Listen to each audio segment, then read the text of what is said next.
Yo, what's going on? We are back at it with another creator commentary, this time on The Floor is Lava, part 1. Have to split in half because honestly these videos are getting too long.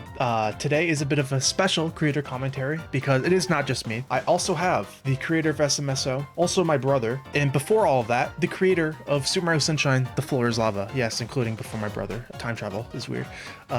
This is Matthew, Master Matt K. I don't know how you want to be called here, but... What's going on? It doesn't matter to me. What's up? So before getting in, of course, drink check, as always. What do you got, Check. Matthew? What you drinking? I'm drinking a Coca-Cola Zero Sugar because that's what we got. Let's go, actually. Same. I have one in my water, as always. Just pulled one out of my mini fridge, although it's not very cold. We didn't have enough time. But yeah, anyways. So, God, I lost my train of thought. Let's get into the video, guys. Let's get into the video, guys. Actually, okay, yeah. First, before watching, any words you want to say about Floor is Lava, FIL, if you will? Floor is Lava. So this is pretty much my introduction into Sunshine modding, and you kind of helped with that a little bit, but you tried to stay hands off of the process. So a lot of the habits I developed when developing this mod, I had to unlearn because they were just bad with relation to modding. So I don't necessarily associate the development with goodness, but I loved the final product, so I'm excited. Yeah. Before actually playing it on stream, the only experience I got with it, the only thing I got to see was Airstrip. You showed me Airstrip. Anyways, anything else before we get started? I don't think so. I'm ready. Okay, I'm gonna go ahead and press play here. Okay.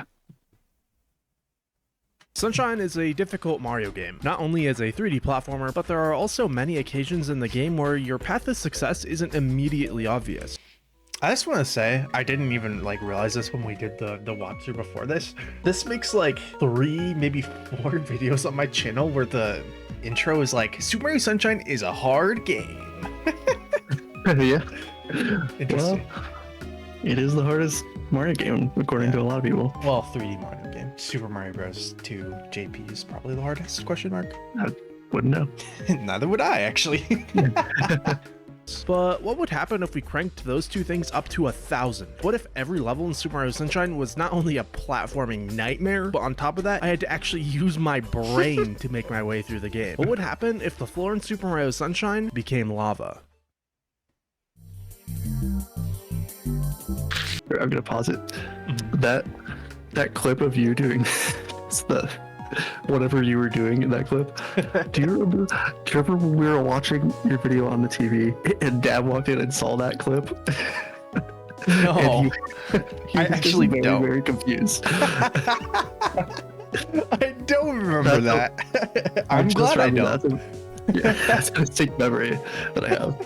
Sorry, I just wanted to pause that and note that. Yeah, no worries. I don't even know what came up for me for that either. I don't know where I got the idea for that. I just did. This was right after I did my face reveal too, I think, when this video came out. That makes sense. Isn't that kind of why you did a face reveal, because you wanted to stream The Floor is Lava with a face cam? No, because I didn't stream Floor is Lava with a face cam. Oh, you didn't? No. Wait. I'm trying to remember why I wanted to do a face reveal. I think I just wanted to start using face cam more, but I think it was after Floor is Lava when I started using face cam in streams and stuff. Maybe it was SMSO I'm thinking of, maybe while I was in development, we talked about it or something. I don't know. I do know that we were developing SMSO around the same time when this video dropped, when we were working on 1.0, I think. Yeah. So we're gonna press play here for 2 seconds.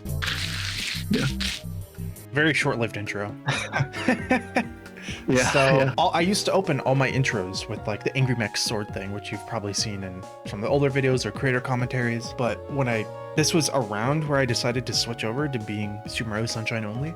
So I decided to make a new intro for Super Mario Sunshine only. But then I realized I kind of don't want to do an intro every video and stuff. So this only lasted, I think, this video, this intro. I don't know if you want to show this on stream, but if you click on the link to the 100 subs message, it was for the 100 sub special that you made that.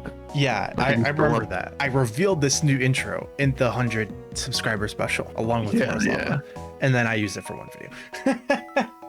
Yeah. I think part of the reason I stopped using it too, I actually just forgot to use it in part 2, I think, if I remember correctly. But anyways, that's funny. I'm gonna press play now. Okay, so let's discuss what Super Mario Sunshine, but the floor is lava really is. Most of the ground all across Isle Delfino has been replaced with deadly lava. Now, this isn't your baby mode floor is lava like you might see with Odyssey or 64. If Whoever like telling you not to do that line. This is a behind the scenes thing, but I'm more of an Odyssey fan than I traditionally am. Sunshine is kind of more of a meme between me and Max at this point. But yeah, I remember when I first heard that, I was like, no, dude. No, because there was the floor is poison mod in Odyssey, which is the same thing as this pretty much. Where it instant kills you. Yeah, and then you kept it in. Kind of funny. It's kind of funny. Well, it's kind of like a dig at like a fun, playful dig at like small ant and stuff. So yeah, it's like a competitive but kind of funny thing. Yeah. Pressing play. Mario touches this texture, then he immediately dies. Okay, pausing again just to say this is a really bad clip for this. I should have gotten a different clip for this. Pressing play again. But you may be asking at this point, how was it decided on what became lava and what didn't? Well, that was all up to Master Matt K, the creator of this mod. He did a mix of what felt right to him while also trying to make an interesting challenge. For instance, he basically took a scorched earth approach to all the main levels, leaving very little for Mario to walk on. But for the secrets, on the other hand, he took a much more charitable approach, instead electing to make interesting twists with the lava. But despite his somewhat charitable approaches, well, it's been 2 years since I made this video. Maybe this has been 2 years coming. Give us an evil laugh. You're being put on the spot right now. Haha. There you have it, guys. That's evil Master Matt K. Anyways. So he was evil because it underwhelmed you. That's why it's evil. What does that even mean? Secrets, let me tell you, after playing this hack, I am fairly certain Matthew is a sadist. But you guys will see that for yourselves. As for the rules, there was really only one put in place. No major skips unless they're 100% necessary to continue. Sequence breaks are allowed though, but doing something like Gelato Beach. The amount of times I've had to do an edit that says ignore the blue coin, because I don't know why. Whenever I record GBS, specifically for a clip, I always accidentally throw the coconut into the blender. Good. It happens. Always. Okay, pressing play now. Ugh. Beach skip or early Yoshi ground could only be broken out in case of an emergency. Okay, all of that aside, this is how I attempted to beat Super Mario Sunshine, but the floor is lava. Fun fact about that wasn't the first time I loaded it. If you go back and watch the stream, I completely just skipped past Peach's dialogue, and there was like a shout out to Simple Flips thing that Matthew told me. You actually saw that in chat there a second ago, but Matthew told me, no, restart it because you missed the shout out to Simple Flips thing. But yeah, anyways. Pressing play. Yeah. So, starting with Airstrip, of course, I figured the best plan of action was to go straight for the water. To make my way over to the water safely, I had to use the heads of the various toads since I couldn't make it all the way with a spin jump dive. And after only a few failed attempts, I was finally able to spin jump over to the green toad and dive off of him into the water. But once I got Mario in the water, a new problem emerged. What do I do now? After trying some wall jumping shenanigans, an idea popped into my head. What if I could somehow damage boost Mario onto land? And it was here I learned one of my most valuable lessons. Damage boosting works. By using the invulnerability frames from taking damage to drowning, I could get Mario to momentarily walk on lava. And after only a second attempt, I was able to use those few frames of invincibility to get to this palm tree, where I was able to enter the flood cutscene trigger. But okay, fun fact about this, I still play this level every now and then, like this airstrip, because sometimes for videos I want to get a clip in like the first plaza where it's dark, and with the various cheats we have for Sunshine to just skip straight to the first plaza, you don't get the darkness filter. But I like to have like the consistency there of like, oh, it has the darkness filter on, and you can't just like change the screen brightness because of like how the darkness filter applies to the game. It looks wrong. And that's usually me playing in my hacked version of Super Mario Sunshine. It's just like my basically like a playground test version, sandbox of Super Mario Sunshine. You have this version? Yeah, and I still have the beta airstrip. So even just like a week ago, I needed a clip from the plaza. Yeah, every like couple months I have to replay this section, and I guess now would be a good time to show off the beta version. I guess the only difference is like the texture scaling is different. Oh yeah. Is it also like less orange? Oh yeah, it's more uniformly like yellow. Yeah, I think that's before I knew how to do vertex shading. That's kind of interesting. I see. Oh, did you vertex shade all of the lava? I think I did. A lot of it blends together, but I think I did vertex shade everything. Jesus, man, I didn't even know that. That's actually insane. Well, it wasn't that bad because I think there was a blender feature to like apply it like a single color to a whole material. I might have been able to do that. I had another idea of how to do Airstrip, so I killed Mario to sate my curiosity. My new method was to try and see if I could damage boost Mario from the weird goop mound thing to the center of the Airstrip, which I was able to do, but it took me some time to get. I finally obtained Flood and went to kill the polluted piranha, which was made easy by the water. Goop is misplaced because of an emulator bug. Same reason why, if you go and watch back the stream, or actually just watch a clip back again, there's like pieces of goop on the Airstrip where there shouldn't have been, because whenever you reload the same level on emulator for some reason, it doesn't like reload the goop map. Weird emulator bug.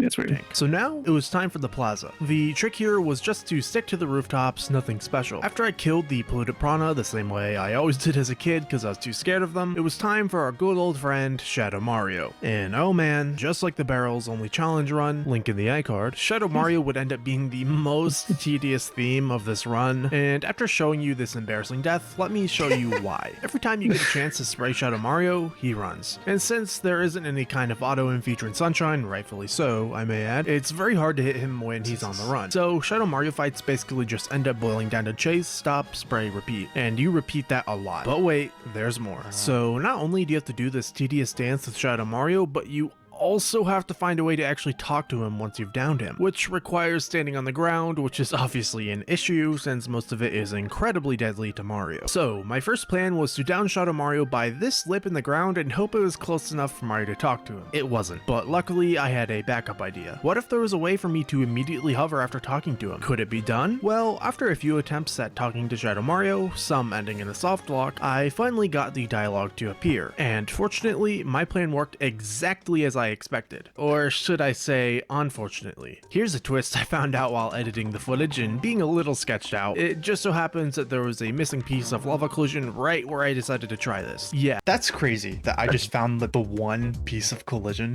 in the entire map that you missed. That's absolutely insane.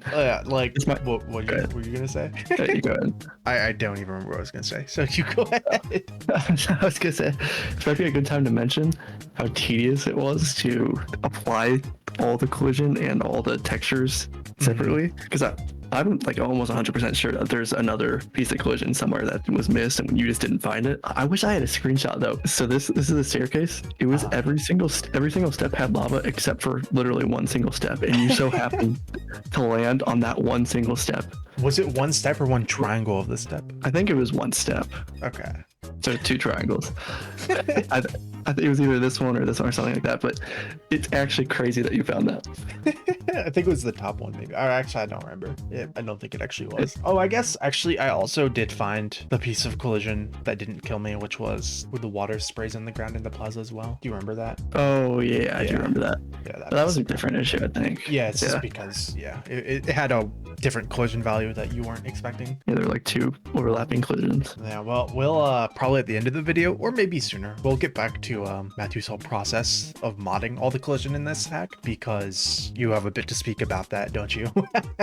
I do, yes. Oh yeah, by the way, I just want to say, in this video, I have way too many like on-screen like text, like by the way, or like notes and stuff. I could have just not included like half of them and it would have been fine and nobody would have questioned it. I think if I'm adding that many like on-screen corrections and stuff, that means I just need to re-record my voiceover.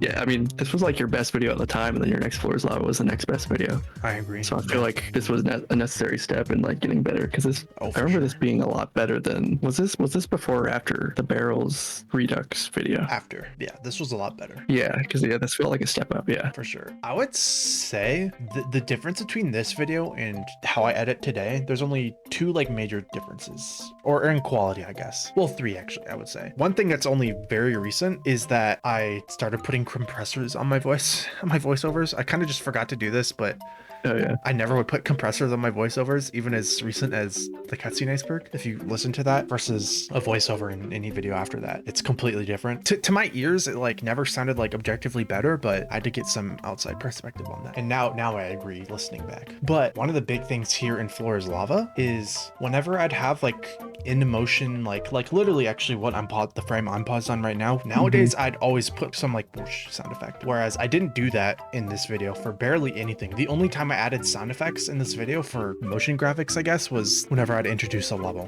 which we'll see here in a moment. It just adds so much to a video just to have like sound effects for stuff like that. And then the final thing where quality is improved is just like editing software. This might have been the first major project I made in HitFilm Express, which was an intermediary editing software I used for a year. And it was fine, like in terms of what it can do, it's pretty capable for a free editing program, but it has some like weird stuff with the quality, like every now and then the bitrate just shits itself. DaVinci Resolve gang, guys. Anyways, I'm gonna press play now. Yeah, so I would end up wasting a collective hour or two on this hover method with future Shadow Marios because I thought it worked, when in reality there was just a small mistake made here. And don't worry, for the sake of the video, I went back and found a way to properly talk to Shadow Mario using this manual, so... Yeah. You want to talk about this? Yeah, that manhole was not in the original playthrough of the game. No, it's not. Max explored this plaza, the whole plaza in this version. That's literally the only manhole that's on the ground that is still there. We added it back in to make it possible for the video so that it wasn't like super unsatisfying. Yeah, because that would have sucked. And Matthew also released the hack after the video's released, and he wanted it to be possible for people playing at home, you know? Yeah. I can't remember for that version. I might have added it back in all the manholes. I don't remember. And I remember in this specific version that I was playing for this video, this was the only manhole added in. I remember you bringing that up with me, like, isn't it going to be a little weird that this is the only manhole in the plaza? Isn't it going to feel forced? It's like, yes, but it's one of those things where I talked about this in my last creator commentary about the barrel challenge run. Sometimes you make something and it turns out to be impossible because, you know, the first time you're playing it for the video is the playtest as well. And you didn't play Sunshine at this time. You didn't even have a controller. You would have played on your keyboard. You couldn't have playtested this, you know, and it would be a Kaizo hack. You've never beaten Sunshine to this day, so you playtesting a Kaizo hack would be like crazy. Which is kind of crazy. I mod Sunshine and have never beaten it. Made SMSO and stuff. On one hand, it feels like cheating to add this in without like disclosing in the video, hey, we had to add this in to make it possible. But at the same time, the point of it is to be possible. So I don't know. It always feels weird, but it's also feels justifiable. I don't know, it's so weird. I think it's also worth mentioning that the philosophies in different levels were very different. It wasn't out of the realm of possibility that I left the manholes in. Like, what the heck? Because like somewhere like Gelato Beach, we're not gonna get there yet, but like the boardwalk has like the little lips or whatever. You could argue that those are floors. Yeah, I didn't make them lava. So I think you could argue that the manhole, like it makes sense that it wasn't lava. It's kind of interesting that is the only manhole in the plaza. But you know, it made the video better in the end, and yeah, I think it did. Yeah. So it's all good. So moving on to Shadow Mario, after you talk to him, I struggled to find a way to actually get close enough to him without dying. Either way though, since the cutscene actually teleports Mario, death was unavoidable here, which actually isn't very much of a problem since you spawn right in front of the end portal with the cutscene completed and all. That was a very clumsy way to explain that, I feel like. Yeah, it makes sense, but I don't know. I think what I wanted to like bring the viewers through a similar path my brain took there, which is like, oh no, I died, I can't do it, but then I respawn and then it's like, oh, actually it did work, never mind. I think I could have worded that better. Convenient. This is what I'm talking about with the sound effects, by the way. Also, by the way, these panels, this is just like an effect in paint.net. I just took a screenshot from it in game and I forget what the effect is called, but it's like mosaic or something like that. Yeah, I think it is mosaic. Yeah, there's a really cursed one in part 2 with the Rico one. Yeah. This one I think is the best one, honestly. Yeah. So I just remember this just by looking at it. You know how in free cam like the water reflections get really weird? Yeah. If you look at the right under the bridge, you can see like Mario being reflected in the water like a giant Mario. Oh my gosh. That's fine. Anyways, press and play now. Bianco started off pretty interesting. After jumping from a palm tree to the wall, I was able to make my way over into the water by using some of the trees to get there. And after using the spider like you normally would in a speedrun, I was able to make it onto the windmill and then to Petey. After a few failed attempts anyways, but we can brush those off to the side. So once I actually got into the Petey that's why I learned that Petey's like vomit actually has a hitbox, because it pushed me back. Things got pretty, how do you put it? Annoying. How do you put it? Annoying. Like I don't know what I thought I was cooking with that line. Just say how do you put it and then just a very normal word. Yeah. You see, normally normally, if you just get real close to PD, behind him or to his side, then he'll face you and begin inhaling. Of course, that's a lot harder to do when you can't walk on 99% of the floor, so I basically just had to wait for PD to face me to even get a chance at damaging him, but overall, the fight wasn't actually that hard, and after a stupid death, I was finally able to take PD down. Moving on to Bianco 3, it started the same as Bianco 1.5 did, as you may be able to guess. Once on the wall, I elected to go right this time, where I was able to get into the water and pull some strats from the last level. I used the spider to get a super high jump and hover into the loading zone, which I surprisingly pulled off on my first try. And by the way, you may have noticed that Mario died after I got him into the loading zone. Once Mario is in a loading zone, Sunshine doesn't care what state Mario's in. Dead or alive, Mario will load into the intended level, as long as he didn't die before hitting the loading zone. A vanilla example of this happening is in Rico 2, like this. I wanted to clear that up, just in case anyone is confused by that. Anyways, once into the cave secret, I actually died in game over, but once I got back in, I was pretty easily able to get to the Cheez-It block section, where my plan of action was to try and get on top of the giant glass cube blocks and go from there. And after falling off the second block, I realized I could actually just skip that one and just go from the first one to the third one. And from there, I carefully jumped across the star platforms, which were cleverly designed by Matthew, I may add. Yeah, I do just want to reiterate that those star platforms are like one of the first things I think about when I think about Flora's Lava, when it comes to my mind. Yeah. Because I don't know, I just think they're really cool. In general, I think the secret stages were some of the most fun parts of this, just because it was more of like a, I don't know, like a remix almost. They're by far the most fun part to make, because it wasn't like the same repeated tasks over and over of adding collision, blah, blah, blah. I guess it was more creative. Yeah, coming up with creative challenges that were like still loyal to the original stage or whatever, like not moving objects around necessarily, but just like adapting them into cool platforming challenges was fun. I think if we ever make an expanded Flora's Lava mod, I might jump into this concept more of like making interesting platforming challenges rather than just like scorched earth approach. Oh yeah, for in terms of all the levels, yeah. All right, press and play. I then got the shine spray, and it was time for Bianco 4, which was basically the same as ever, since all the red coins are on the walls and rooftops, although that didn't stop me from being stupid and still dying. Hey look, my stream just got rated on Twitch, and I was trying to show off in front of the new viewers. Yep, that's my excuse. Twitch.tv/xangry_maxx, no capitals, no spaces by the way. Either way, I don't stream on Twitch anymore. Don't follow me on Twitch. Well, I mean, I guess you can. One day I might dual stream one day. Follow me on Twitch, guys. You classic Matthew move right there. You. I'm still your number one Twitch chatter. I guess that's true. Number one Twitch chatter. You should rename yourself in the Discord Angry Max's number one chatter. On Twitch, yeah, true. I should. I quickly redid Bianco 4 and moved on to Bianco 5. It was a bit of a challenge actually getting up to PD and waking him up, but once I did, the fight went as you would expect, even if I did die a few times over the course of the battle. I sprayed PD out of the... Oh yeah, that's something I kind of just brushed off over in this video, but I remember having a hard time getting back after waking up PD, like getting off of that upper hill area and back to the main part of the level. I think the reason I remember that too is because I had just gotten that raid by all those new people, and I could like literally see the chat like slowly dying as I spent way too long on this 10-second segment, and it's like, ugh. I remember that. Yeah. Sky from the rooftops, and only came down once I force fed him enough water. What were you gonna say? Is that why you brushed over it in the video? Because you were... I don't know. I don't remember what my logic there was. I might have just brushed over it because I thought it wasn't interesting. That's why I really like the approach I take nowadays, where I don't just voice over an entire video, but I show some gameplay and then have voiceover segments to explain some things. Yeah. Because it gives the breadth of the challenge a lot more room to breathe. And even then, it's still, you feel like you can't show everything. But at least that way, you actually get to show some of the trials and tribulations and stuff, and you get more than 10 seconds to show something off as you talk about it in the script. Yeah. That makes sense. Water to deal damage. Although one thing I will mention is I actually had to use a rotating platform to get a better angle on PD, which was pretty cool. Can't name the last time I had to spray one of these things. And I think to this day I've never had to use those ever again. And after probably way too much time spent, I finally delivered the last blow to PD, and so it was time for Bianco 6. Getting to the secret itself was pretty trivial, not just because the lily pads in the water exist for a reason, but also because the water's collision was messed up somewhere in the development of this mod, so it actually didn't damage Mario.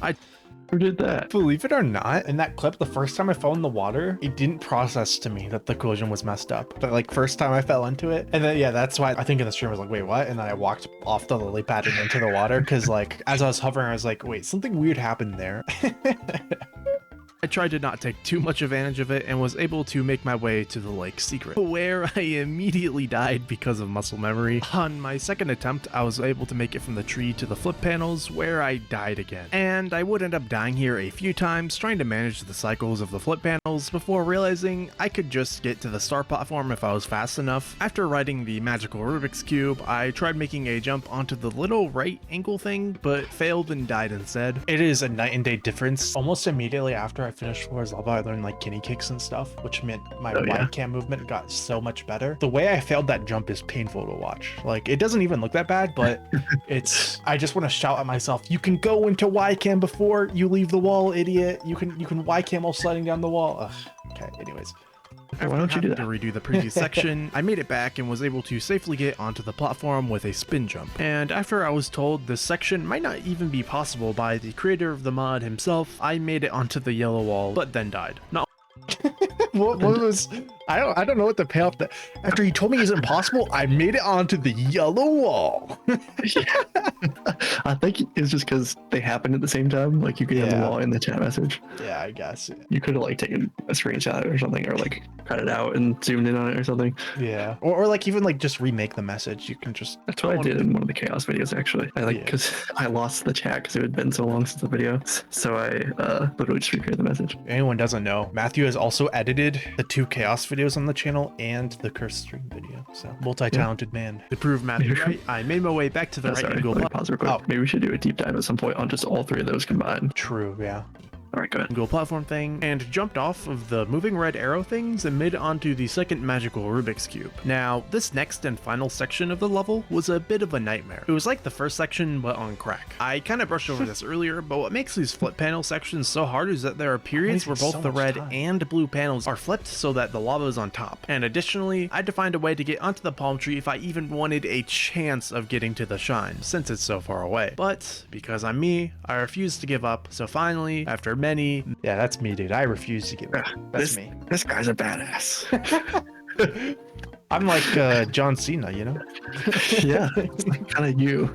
Yeah, it's like, this is kind of me. You know, tough guy, never give up. Many attempts, I did this. Okay, it might be possible. Now, that may not look all that special to you guys, especially if you're not into Sunshine speedrunning, but... After many attempts, I died and failed at it. Yeah, that's what I was thinking too.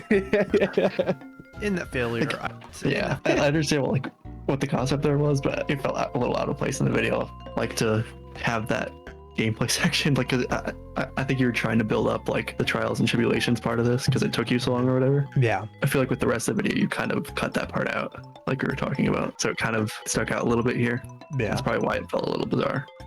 Failure, I saw potential for something called a momentum spin jump. Without going too much into the mechanics of how they work, you can watch Average Trey's videos on spin jumps if you're curious. I can basically tell you that momentum spin jumps are spin jumps on steroids. They're faster, they go higher. So first of all, that flip panel section is the first flip panel section on crack, and now momentum spin jumps are spin jumps on steroids. I guess I was just obsessed with drugs right now at this point in time. Yeah. And as long as you have a slope, you can pull one off. And after quite a few attempts, this happened. That was a momentum spin jump. Oh! Holy crap. Holy crap. Holy crap. Holy crap. I did not think that was going to be possible at first.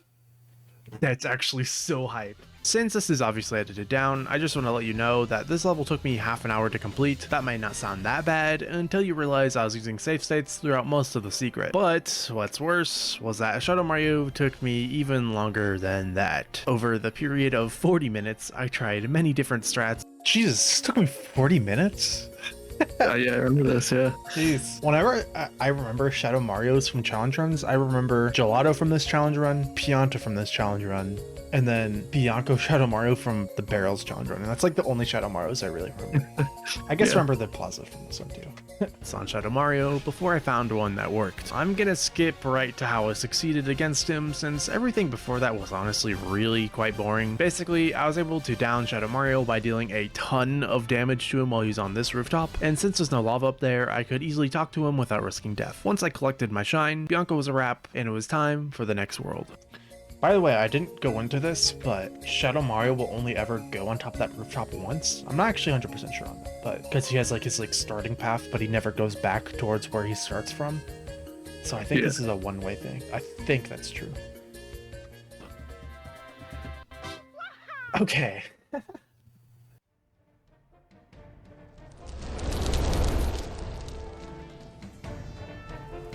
think the SFX there were a little not well timed.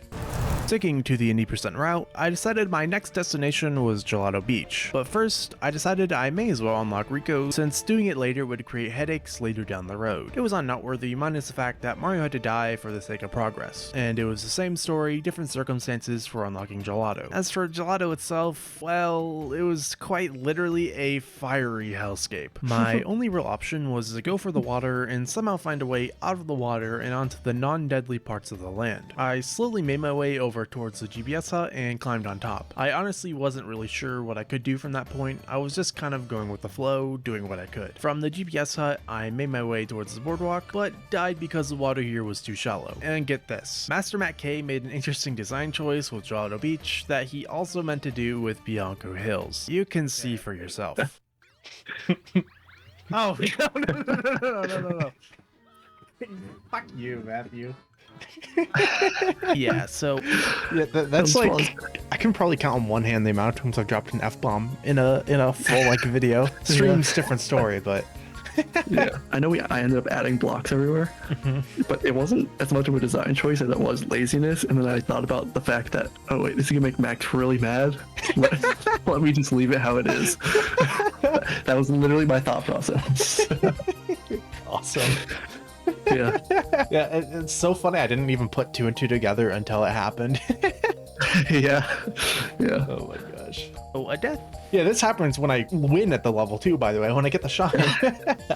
It's so funny that this happened. It happened to be a game over too. Yeah. It wasn't just you died. Equals 2 deaths. Even getting a shine sprite still equals a death. That means that anytime I left the level for any reason, I had to make my way back to the end portal again. Classic Matthew move, let me tell you guys.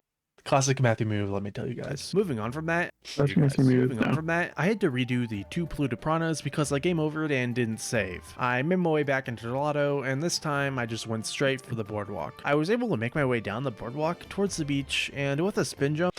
Yeah, I don't know why I like felt the need to put on screen like, by the way guys, this is sped up 574.6%. Yeah. Just in case anyone's confused. They needed to know the 0.6%. That was really important.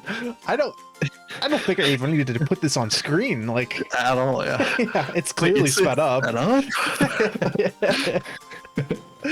up? I always used to do that with sped up footage, and I don't know why. I think maybe you were trying to emphasize how long it actually took. Oh yeah, that's probably it. Yeah, you could have just put like a fast forward icon on screen. Fast forward icon, Personally. or yeah, there's like a dozen different things you can do, and I try to avoid fast forwarding in videos now too. I talked about this ad nauseum in the last creator commentary, but the TLDR is that it's kind of unpleasant to look at. So nowadays I just try to avoid fast forwarded sections too much.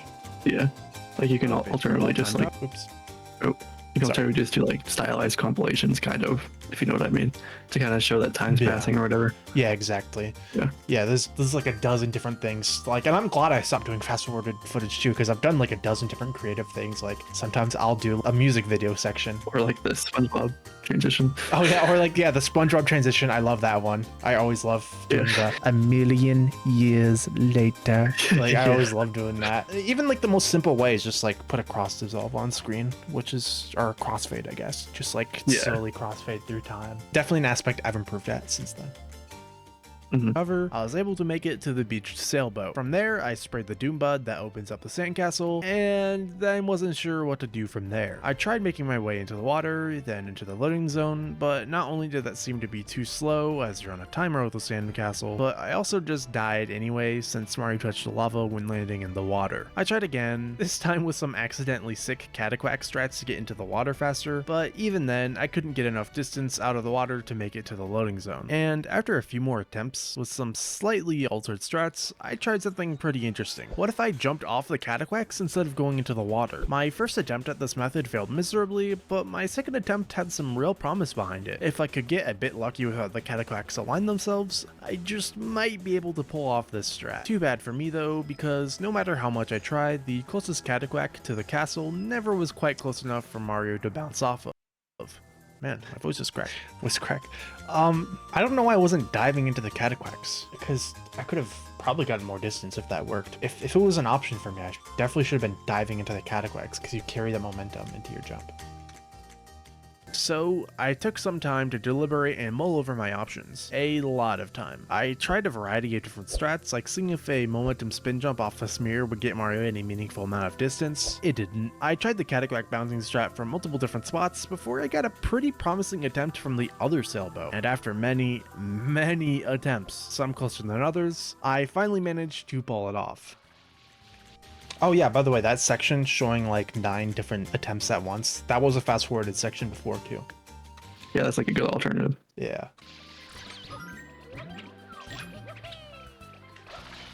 Come on.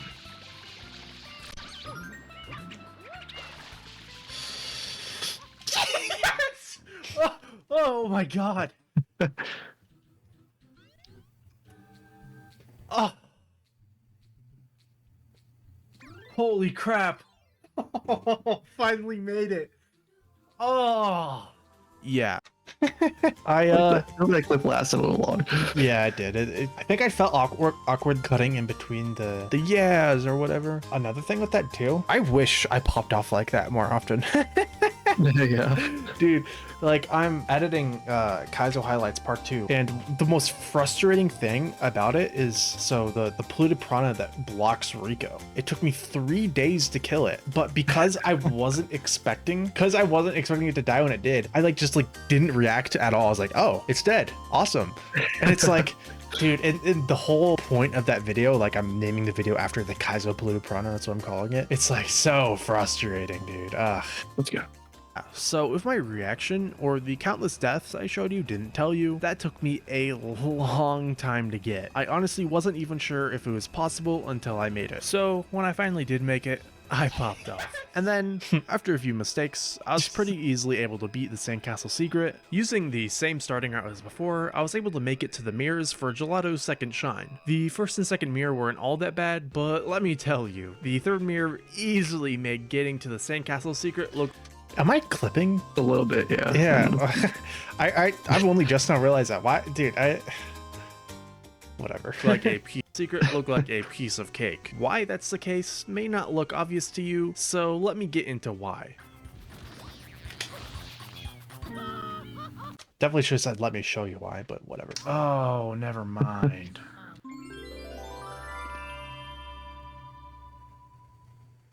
Oh no, it is. It's a crash. Okay. No, you don't need to fix it, Matthew.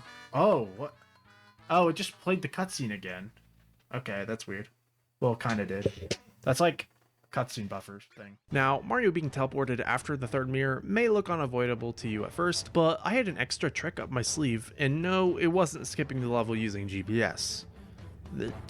Kinda. Just like in my hardcore run of Sunshine, I knew that if I used GBS to not skip past anything, but instead to just sequence break Gelato, I could get the rocket nozzle into Gelato Beach episode 2. And if you're curious why I'd want a rocket nozzle, well, I'll show you how that helps me after we get to the new issue. How to actually do Gelato Beach skip. First things first, I'd get a coconut, which you can get from this tree here. Next, with the help of save states, I was able to throw the coconut onto the boardwalk in a spot where Mario could pick it up without dying. I'd of course get Mario to pick up the coconut.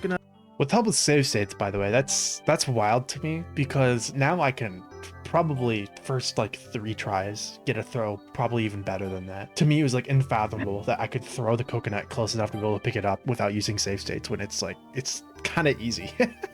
Yeah. Very strange. Then make his way down the boardwalk towards the hut, careful not to touch the deadly parts of it. I then got Mario to place down the coconut, centered my camera to get the proper alignment for the clip, then performed GBS like normal. Slight bit of input delay. There we go. There we go.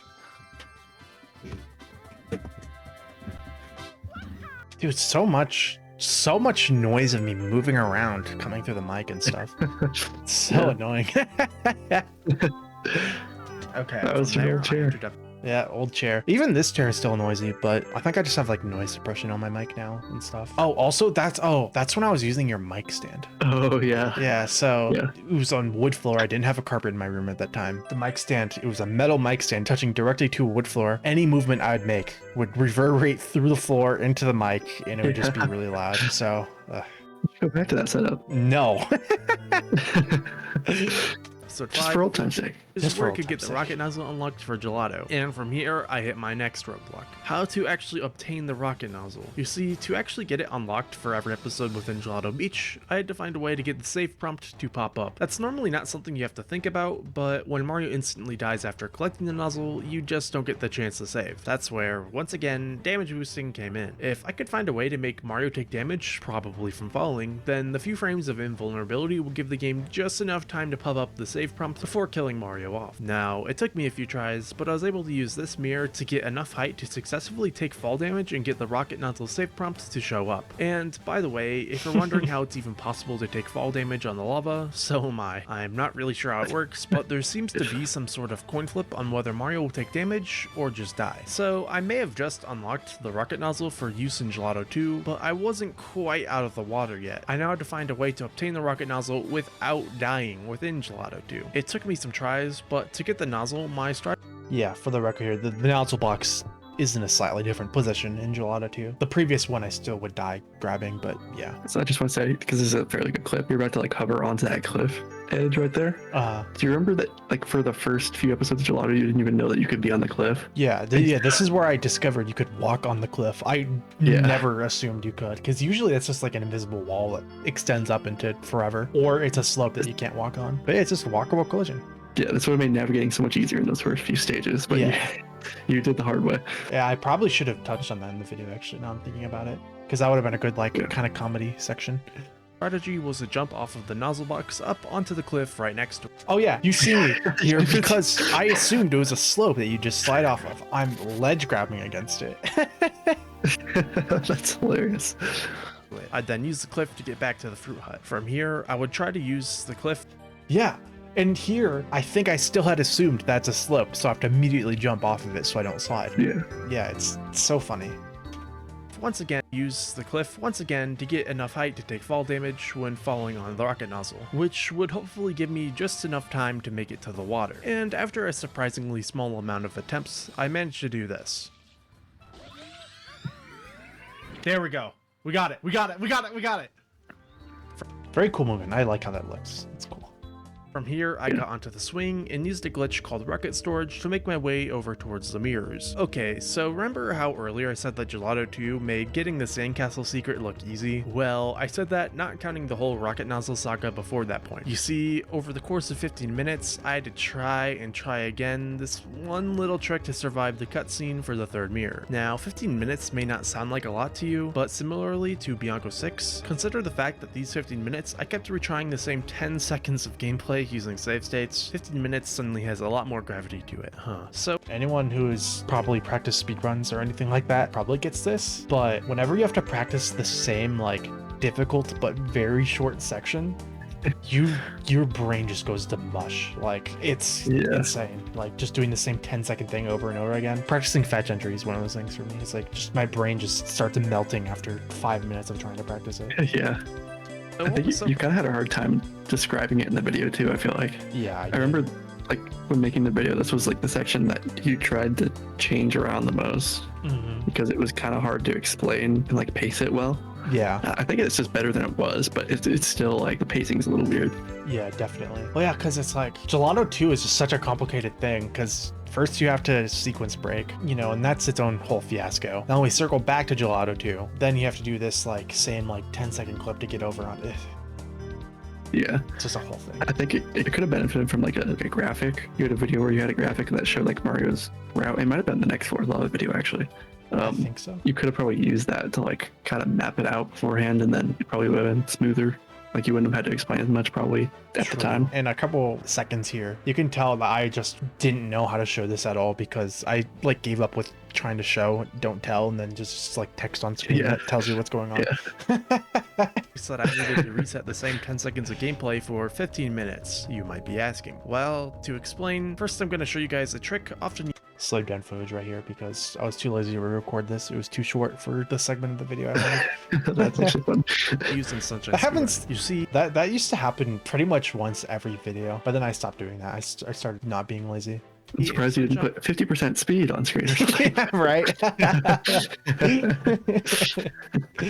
there are these types of cutscenes that teleport Mario without pausing the game. During these cutscenes, Sunshine doesn't actually take away any momentum Mario had before being teleported, so you can actually get Mario to keep moving during these cutscenes. If you're familiar with the any percent category, this is what we do to get Mario closer. Jeez, man, I'm covering it on my video right now. Okay, let me move aside. My face cam is covering my old face cam. It's kind of hard to, oh wait, I can just disable mine. I used to just not care about how I looked on camera at all for the first like couple of face cam streams. Like I just gave zero care about my presentation. Yeah. I give at least some care, you know. I at least wear this hat to hide my giant forehead, which makes it look like I'm balding all the time, but I'm actually not. It's just I have a big forehead. And I at least like shave and stuff before streams too, but and brush my hair. But like Jesus, man, that's insane. Also, that's just an unflattering camera angle too. And it's before the green screen. Yeah, and yeah, before this green screen, before I had a tripod set up for my camera, I just like moved my dresser and set my camera, like leaned up my phone camera against my dresser. Yeah. Oh yeah, and you can, it's kind of hard to see because of the YouTube bar, but you can also see, because I couldn't get my camera quite high enough, my monitor is like covering the bottom there. Oh yeah. Oh, that's what that is. Yeah, that's my monitor. My second monitor.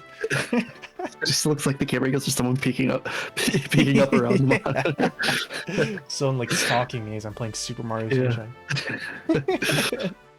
To the Gelato M portal after unlocking the lighthouse. This principle can be carried over into Gelato 2 and is used for the mirror cutscene in categories like 120 or 96 shrines to get Mario closer to where he needs to be after the cutscene. Now, going back into Floor's Lava, my goal was that during the cutscene, I wanted to move Mario from the deadly lava onto the safe roof of the fruit hut. Sounds simple, huh? Well, there's one more caveat. You see, no matter how much upwards momentum I could give Mario using the rocket nozzle, he always gets teleported onto the ground during the cutscene, which of course isn't any good. So the obvious answer is to damage boost Mario into the cutscene, which I could obviously do with fall damage, but that creates its own issues, which is that using the rocket nozzle soon after landing results in one of the many ways to perform rocket storage, which in this case meant that despite the rocket going off, Mario wouldn't launch, which is no good for obvious reasons. So before the cutscene even began, I had to get Mario to fall from high enough to take fall damage while also falling from low enough that Mario could jump and rocket right before the cutscene. And on top of that, I had to be sure that I did everything late enough so that his invulnerability frames carried over into the cutscene. The end result— It's so complex, dude. God, yeah. Like I know how this works, and I've seen this a bunch of times before, and my brain's kind of mush. Yeah, it's hard to put all the pieces together. Yeah, it makes intuitive sense thinking about it, but actually trying to explain it is just like awful. Yeah.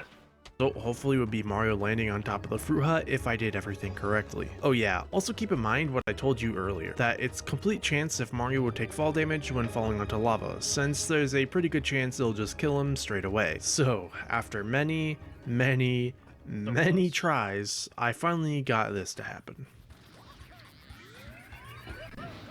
Oh, I actually just got it, but I don't think I'm gonna land on the hut.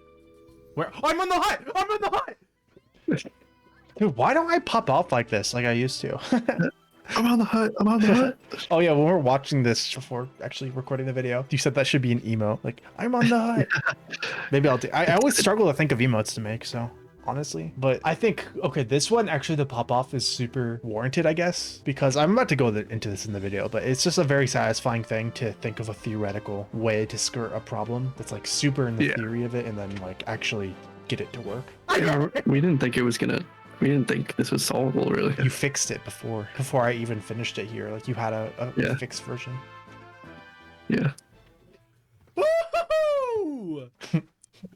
I forgot about that. Bitch. I'm safe stating this, bitch. Fuck it, let's go. That took so long. Sorry for maxing out my mic.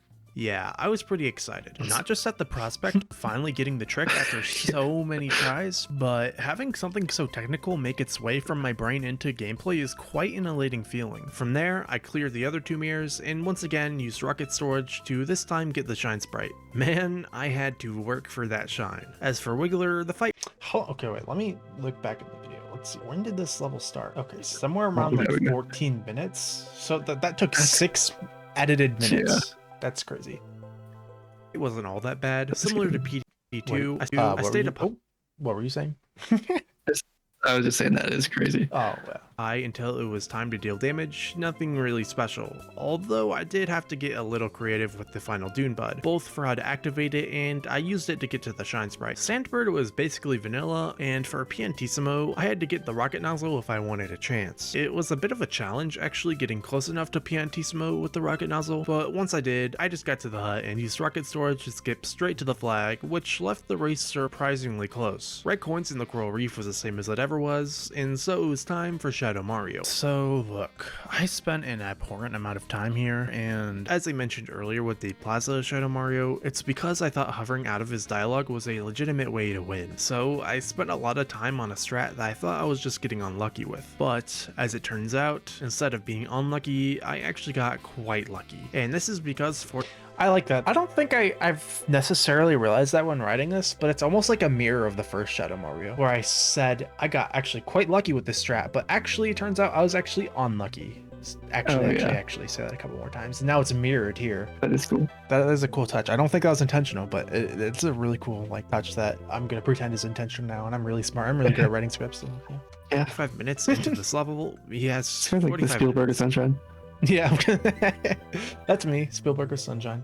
While trying to use a fall damage boost strat, I got hit by these bees, which gave Mario just enough invulnerability to last through the text box and get off the ground. From here, I hovered over to the tree and collected the shine. I remember, dude, once I got onto the tree, I was like crapping my pants, like, oh my god, don't mess this up, don't mess this up, don't. Yeah. I don't know what just happened. I don't know what I just did. Take a clip of that for me, please.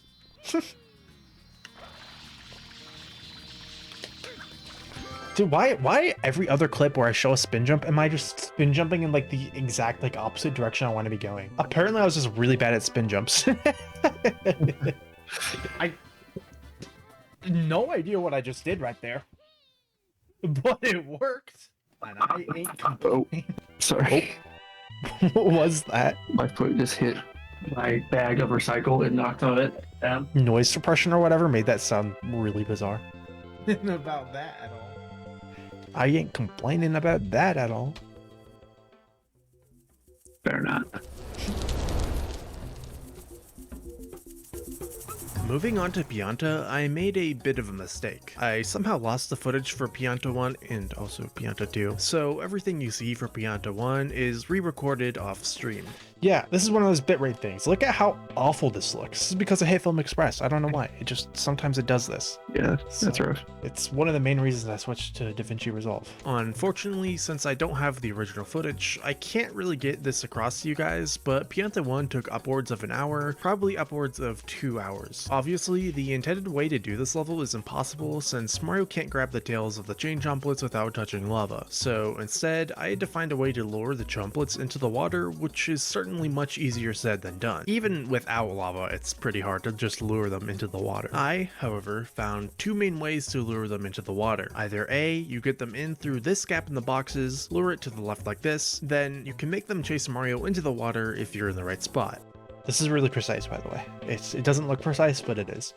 Yeah. Or B, you can lure them into the water from the other side just like this. I forgot to pause it. I think this is actually kind of interesting because like with other sections of the video, like the Gelato one, we kind of talked about how you spent too much time explaining the specifics. Yeah. But I think this is kind of an interesting example because you literally couldn't get into the specifics really because you lost the footage. Yeah. And so you kind of had to be pretty brief with it. And I think it actually worked really well. Yeah, for sure. It's kind of interesting to compare those two because they're literally back to back almost. Yeah. I forgot to put this in. Overall, I would say this isn't as complex as Gelato 2 still, but yeah, I agree. Sure. but you can also make him go in the water by just doing this, but it's a bit more precise. What made this hard in the first place is that the chain chomplets typically like to avoid going into the water on their own, so you actually have to be pretty precise with Mario's positioning, not just in space, but also in time to even have a chance at getting them going in. Moving on from Pianta 1. That goes kind of hard. You have to be precise, not just in space, but in time. Yeah. Was Pianta 2, which has a bit of a funny story attached to it. You see, when I first tried this episode, I just couldn't do it. Long story short, I had a bad route, but like Pianta 1, the footage of my attempts of that bad route were lost. Luckily, it wasn't until the next stream where I actually beat Piantissimo, and it was actually pretty easy with the new route in hand, as long as I got some momentum spin jumps in there. It took me only about 5 minutes to beat Piantissimo to the flag, with a bit of a photo finish I may add. There we go, got it. If I remember correctly, when I first attempted this level and with the lost footage, the route was run on like the fence that goes around Pianta Village, and that's why I was that bad at. I also remember you had just gotten raided or whatever, and you kept trying the level over and over. And I think you left because you felt like you were boring the viewers. Do you remember that? I think I do. Where'd I go on to? I don't really remember. You might have. Did you have 20 shines at this point? Because you wouldn't have gotten a Noki, I don't think. But Maybe I went to Pinna or something. yeah, it could have been. Interesting. Let's go. The Goopy Inferno wasn't that bad, considering the whole gimmick of the level already is the floor is lava. At first, I thought I could just take the intended route to Yeah, it could have been Rico too. flood, but when that looked a bit too challenging, I realized I could just go for the big tree to the left and jump from there to the platform with flood on it. But even from there, I couldn't just make a jump for flood, so what I did instead was jump to one of the nearby. Yeah, I don't see the value in saying I could jump from the tree to the platform with flood on it, and then say, but actually I had to jump from the platform or from the tree to the mushroom to the box to the platform with flood on it. Like, just say that first. You tell him, dude. Again, it's the struggle of. Also, you tell him. That's awesome. It's the struggle of striking the balance between letting the viewers see the struggles of the run and see, part of the thought process and all of that, versus not wasting everyone's time. That's still a tough call to make nowadays. It's a tough call I'm having with the Kaizo highlights right now. I'm and awed about what clips to include, what not to. I think I have a really refined version now, but still, it's just a very tough process. By mushrooms, then onto a box, then from that box, jump to flood. A few more attempts than I was expecting, but it really wasn't that hard. And of course, from there, I saved the mare and moved on from Pianta 3. Next, of course, was Pianta 4, and man, oh man, out of the entire, and I really do mean entire Floor is Lava challenge, this was not only the absolutely most time-consuming level, but it was maybe the most infuriating level. It took me 3 hours on stream and at least 1 more hour off stream to complete this level. What was... Dude, that... Awesome. First of all, okay, making a ton of use out of the new face reveal. Yeah. Second of all, something I remember from that, because of like me putting my hands over my face, I got my glasses all smudgy and it took me like a minute to clean my glasses off. It was so annoying. That's hilarious. Was that the same session as the other clip? Actually, I don't know. I think so. It was probably all at least in the same day. You may ask? Well, freeing the chain jump wasn't bad, since there's a block there to help Mario out. Getting the chain jump to go towards the bath wasn't all that hard either. The most infuriating part was the very ending. You see, in Speedruns to Sunshine, we employ 2 tricks to make the chain jump fast. Weird transition there. Instead of just saying, you see in Speedruns and Sunshine, we, blah, blah, blah. What I should have said is, to understand what's going on here, let's refer to the Speedruns of Sunshine or something like that. Because it feels like a weird transition to just go to speedruns all of a sudden. Yeah. First, since the chain chomp never will path towards Mario, we can manipulate the chain chomp to go straight for the path without ever having to pull the chain chomp towards it. The second trick we use is what actually makes the chain chomp go into the path, since it won't go in all on its own. When the chain chomp turns away from the path, you can grab its chain to push it in, rather than pull it in. In The Floor is Lava, these 2 tricks are 100% necessary, since you can't pull This is slowed down too, by the way, you can tell. the chain jump for obvious reasons. So, with a precise route, you can actually get the chain jump to path towards the bath. But this is where it gets really, really hard. Not only do you have to be really fast and precise to even get a chance to grab the chain chomp's chain at the end, but there's a decent chance that Sunshine will just be Sunshine and randomly push Mario off the block at the end. And to just put a cherry on top, the original clip I got when I finally got the chain jump in the bath is gone. For some reason, I just kept losing footage in Pianta. don't ask. Luckily, I showed this clip on the stream thereafter, so I still technically have the clip, so here it is. Now, watching this, it probably doesn't look that bad, but just know that every little minute movement was made with intention and purpose, to both go fast while also making sure the chain chomp takes the correct path. Otherwise, there's not really much else to say. This level was just me trying the same thing over and over again for multiple hours. But let me tell you, once I got it, it felt great. Well, mostly anyways. There was a small portion of me that was like, what am I doing with my life? But that kind of comes with the territory of being both a challenge runner and a speed runner. About that chain chomp thing, I don't know, maybe I just like wasn't paying enough attention, but I feel like in this video I didn't really touch on the fact I did the chain jump offline because it took so many attempts on stream that I just like said, screw it, I'm gonna start recording this off stream. Yeah, I remember you being so mad. Yeah, I got tilted at it. I also remember being very, very mad. Oops. Yeah, you like rage quit the stream, kind of. Yeah. Not really, kind of. One of the few instances of me getting like actually tilted on stream. Yeah. In the release version, we expanded the block because you only had to expand the block a little bit for it to not be annoying. Which this also comes down to the fact that I didn't test it before giving it to Mac, so it kind of just happened how it happened. Yeah, it's kind of lucky that it was just barely possible, actually. That's so much of the sack. Yeah, I even remember. So I think I finally got it later that night. Like I stayed up till like 3 a.m. trying to get that, because I think I kind of quit the stream. This always happens whenever I quit something that I was trying to get and I just can't get it. I have trouble taking my mind off of it, and I get really unsatisfied, and so I have to just get back to it. And I feel like I nowadays could have done that a lot faster, partially because I just have better movement. Very, very funny segment. And then of course I lose the clip, the original clip, but it looked fine, I guess, for stream. Do you know how that happened? How I lost it? Yeah, how'd you lose all the Pianta clips? I think I was clearing some video folders for more space on my drive, and I just accidentally deleted like the wrong files. Weren't all the VODs on your VOD channel? So you could have gotten the Pianta 1 clip back, right? No, the VODs I uploaded like super late to the VODs channel. That's when we had super slow internet too. So getting around to actually uploading them was like a whole task, because I have to leave my computer on overnight, and I hate leaving my computer on overnight because I hate having lights in my room at all when I'm trying to sleep. Anyways.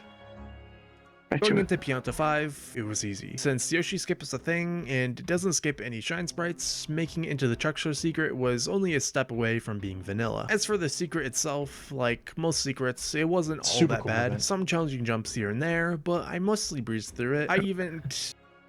I remember distinctly when you first got into this secret, you were like mad. You're like, how do you expect me to do this? Really? Then, yeah. Actually, I kind of remember that I too. was like, because this was one of the few levels I did test to make sure it was possible. Wait, really? You were able to do it? Yeah. Wait. Let me I didn't. That first jump, like where you jump off the Pianta's head over here. Yeah, play the clip. Okay, well, I kind of cut it here, so it's hard to see it. So I guess you just jumped off the Pianta's head to make it over here? Yeah, and then the jump after this, I tested too. Because I think it's the jump after this that you thought was impossible. Yeah, this one looks super impressive. So you obviously don't have to GWKD there if you were able to do it. You can. I think you can just spin off the Pianta's head and dive early, and you can make it. That's so funny. One of the few stages you play tested, I was all that bad. Some challenging jumps here and there, but I mostly breezed through it. I even technically got an early cycle. Technically, okay. Moving on to Pianta Village episode. Funny clip, but people who don't know Sunshine speedrunning won't know what the hell I'm talking about. 6, there was nothing really that crazy going on. Don't get me wrong, it was quite a challenging level. I even ran out of water once. It's just that all I really had to do was just go fast. No special strats or anything of that nature. Just some good old speed. And finally for Pianta Village, of course, was Shadow Mario. Actually downing him was tedious, as one could expect. Just like Gelato, I tried many things, including trying to hover out of his dialogue, but what ended up working for me was damage boosting off of one of the wind spirits. Although, where this strat differed from Gelato was that I damage boosted here with intention rather than basically on complete accident. Like with many of these levels, it took me a long time to figure out what to do, but there's unfortunately not a whole lot for me to comment on here. Yeah, so I remember this was where it really cemented in my mind that damage boosting was the way to talk to Shadow Mario, because like the Gelato one was kind of on accident, and obviously I didn't damage boost in the plaza, so Bianco also wasn't a damage boost. Yeah. Clip it. Oh, dude, I can't wait to get to Noki. I have a question though. What? Did you test damage boosting from fall damage? Yeah, I think the iframes don't last long enough. I see. Okay. Clip it. Clip it, clip it, clip it. Let's go. Okay, so this video is already way longer than I wanted it Nobody to be. cares. And I'm only halfway through all the Floor is Lava footage, so Look at that, 165 gigabytes. Yeah. This was before I had my video drive as well, so this was all on my main drive. I'm gonna cut it off here, and you guys are unfortunately gonna have to wait for part 2 to drop, which rip I'm Twitter. hoping to Yeah, get out. I don't post on my Twitter anymore. Or Or just mean X. the platform. Yeah. Rip Twitter. Yeah, rest in peace. In the next week or two, although it could end up being more. And trust me, there is some crazy stuff in part 2, and I'm not just saying that to Dude, it's so... I'll save for part 2 when we talk about it, but this is one of my favorite things ever, doing this secret. build anticipation. Like, genuinely, there is some crazy stuff. And if you're watching by the time part 2 comes out, well, I guess none of this applies to you. You now have something else to do after this video. Either way, I've been Angry Max, and later. Hey, we have something to do, dude. Special thanks to Master Matt K, Smubs, and Zenith Punch. Smubs and Zenith Punch watched early versions of the video and gave feedback, like, there were too many fast-forwarded segments. Yeah. Yeah. All right. I'm excited to do part 2. Part 2 has so many cool parts. Yeah, part Now 2. that this didn't. Yeah. What all is in it? There's the Serena part, there's the eel, which isn't that different, but it looks cool. Yeah, the secrets are cool. The Noki Shadow Mario is awesome. Oh yeah, that's really cool. There's also Rico. Like you get to do the Rico boss fights, which are different. Oh yeah, true. The Rico boss fights are really cool. There's other stuff too. I mean, we'll get there when we get there. Yeah, I guess we'll get there when we get there. Sometime, maybe next month. I guess it depends on when we have time. Yeah. So, anything else you'd like to show about the mapping and stuff, since we've now reached the end of the video? I can show it a little bit. I have a couple things to say. So I'll show just very briefly like what the process was like, and then I'll tell you why I wouldn't probably do it like this now. So the collision was actually probably the easier part. If you're not aware, if you're not like into sunshine modding, the collision and the models are separate. So I had to edit all this collision separately from the actual models, which is why you'd see some things were not aligned. Like some things would look like they have lava and then they didn't actually on the collision end. But this was the most tedious part, the visual part, because in Blender there's a ton of mesh things to separate out like different groups of textures. So I had to manually find the floor part in every single one of these meshes and then combine them into one mesh and apply the texture. So just to be clear, he has one mesh selected right now as the floor, but it used to be like a dozen different meshes. Yes, And yeah. then you'd have to combine them all together. Yeah, which is that's why I missed. I think you didn't show it in the video, but there was like a part in Pianta Daytime where there wasn't a lava texture, but there was a collision for lava. Yeah, I remember that. I remember being like kind of mad about that.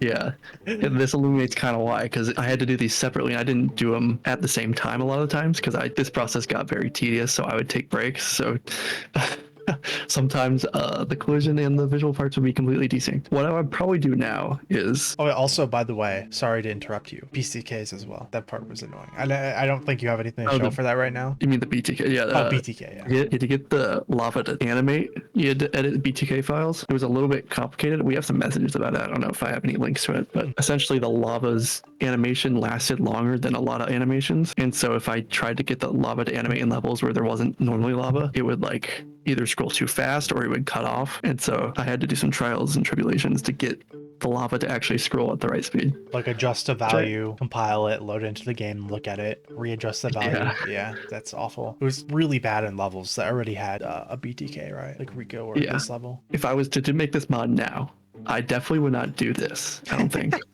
Because of how tedious it is. And there's a possibility that we'll make a 120 version of Floor is Lava. I'd probably try and use the fiery goop instead, because the fiery goop, as you know, can layer over already pre-existing collision and models. So you don't have to manually edit meshes and stuff and collision values. Yeah.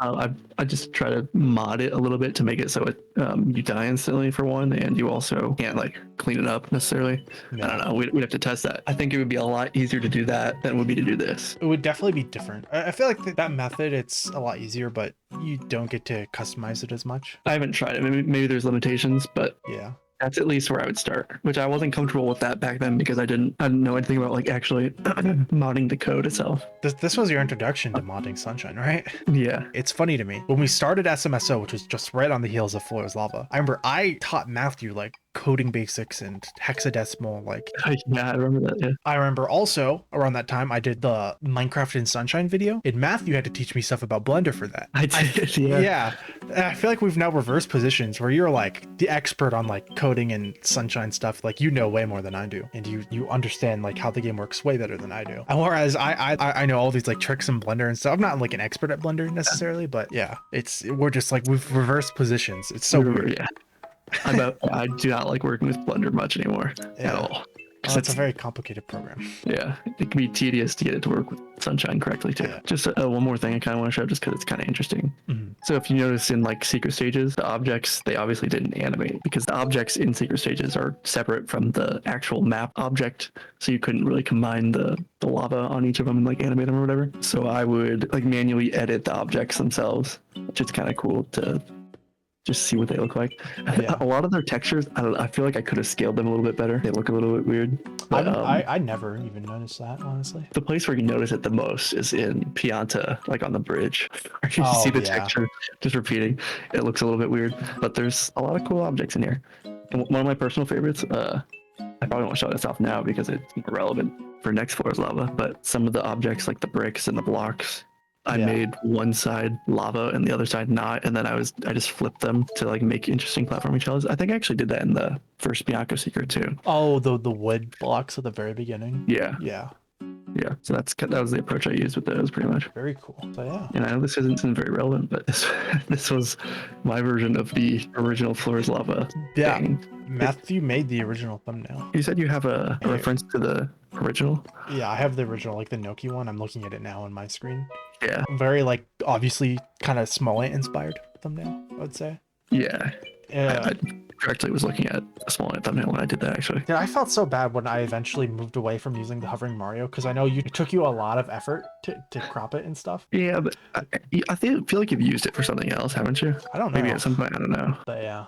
I felt bad because obviously this is what the thumbnail became. Oh yeah, there's still hovering Mario here. It's also kind of cursed, like the smoke particles are kind of cursed, and there was several backgrounds we went through. This one was one of the backgrounds we're gonna do. This is the one we obviously used. This is one of them we considered, but there's too much going on. Went through a lot of versions. Oh yeah, here's one of Bianco. Oh, and I think another reason we actually didn't end up using this one with Noki is because Noki wasn't in this video. Or makes a lot of sense. And then the next video, even if it wasn't Noki, you wanted to model it after the first thumbnail. But yeah, that's Floor is Lava Part 1. Unfortunately, we're going to be splitting it into 2 parts because it's too much. Also, I'm just going through videos too quickly right now for the creator commentaries.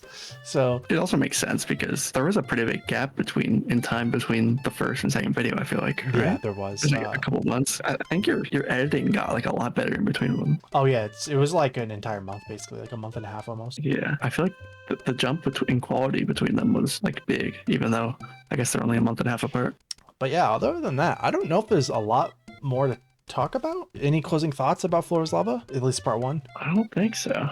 I think I touched on most of the stuff. So I guess probably next month will be Part 2. Anyways, I think that's gonna be it. So thank you for watching. Do you have an outro here, Matthew? See you next time, gamers. Yeah, see you next time, gamers. Later. Oh yeah, and I also gotta do the thumbnail pose. I always do a thumbnail pose in these. Here, I'll do a thumbnail pose too. Oh, thank you. You just won't see me. You're gonna do it. Thank you. Just gonna move my face cam up a bit. There we go. Maybe make it a bit bigger. Perfect. Doing like the surprise face right now. Oh, you're doing the surprise face? Yeah. I guess I'll do a pogging. No, this one's gonna be public for people, so I'm not gonna be too sarcastic with it this time. I was kind of sarcastic with the one in the last episode. Double peace sign. Oh. Not the double. And do this. I'm giving myself a lot of options right now. It's kind of awkward for you. It's really awkward for you actually. Yeah. Okay. That's enough. Thanks for doing this, Matthew. And SMSO is releasing tomorrow, right? Or something. No, maybe. Maybe. I'll have to find out. Yeah, it's not, guys. Thank you, Max channel. You get SMSO early if you subscribe to membership. number one way to get taken down by Nintendo. Anyways, I'm stopping recording. I'm stopping recording.